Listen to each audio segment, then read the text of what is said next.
আপনার হায়াতটাকে মূল্যায়ন করেন। আজকে তওবা করে ফিরে আসেন, 5 ওয়াক্ত নামাজি হয়ে যান, সময় অপচয় বন্ধ করেন, যৌবনকালটাকে কাজে লাগান, সিরিয়াস হন, জীবনটার ব্যাপারে সিরিয়াস হন। জীবনটা কিন্তু হেলায় খেলার বিষয় না। একবার চলে গেলে, একবার মৌত হয়ে গেলে কান্নাকাটি কোটি কোটি বছর করলে আল্লাহ পাক আর দ্বিতীয়বার পৃথিবীতে ফিরাই দিবে না, দিবে? তো কি কারণে আমরা আমাদের সময়টাকে হেলায় নষ্ট করছি? সুযোগ আছে কোনো? কোনো সুযোগ নেই।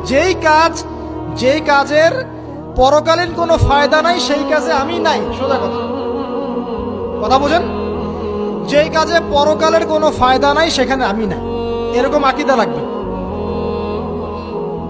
ইলম অর্জন করবেন কেন? পরকালের ফায়দা আছে তাই।